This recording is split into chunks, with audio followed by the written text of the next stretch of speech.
Geirfa Gymraeg yr wythnos, Welsh Vocabulary of the Week. Dydd Sul, Mawrth, seithfed ar hugain.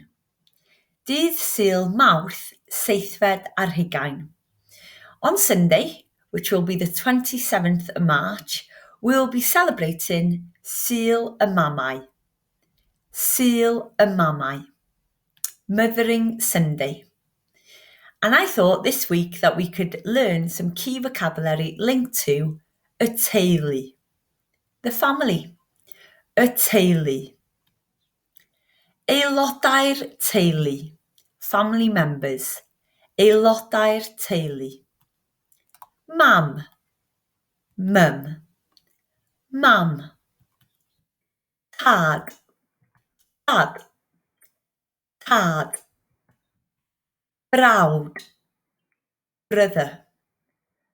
Brawd. Chwaer, sister. Chwaer. Nain, grandmother. Nain. Taid, grandfather. Taid. Cefnder, Cyfnither. Cefnder, Cyfnither. Both meaning cousin.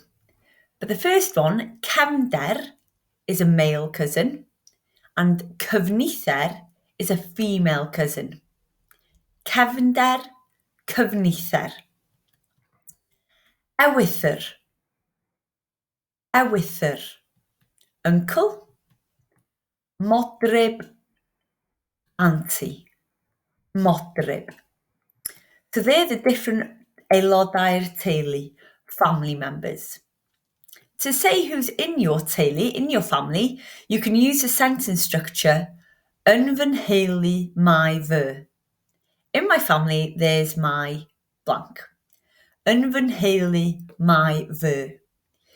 You might already recognise that the word teulu has changed to nheulu, and that is because the word fy, meaning my, causes a nasal mutation, a treiglad trwynol.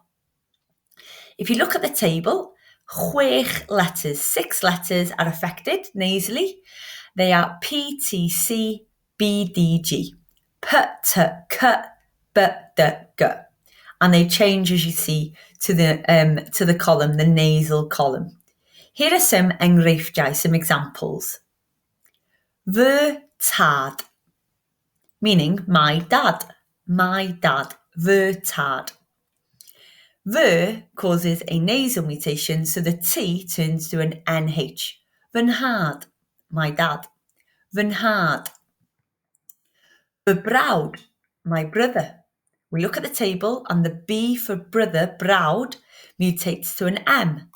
Fy mrawd, my brother. Fy mrawd. Fy dau Ewythr, my 2 uncles. Fy causes the D in dau to nasally mutate to an N. Fy nau Ewythr, my 2 uncles.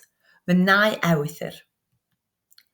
Fy 5 Chwaer, my 5 sisters. The P in the pimp nasally mutates to an MH. Fy 5 Chwaer. Sul y Mamau hapus. Happy Mothering Sunday.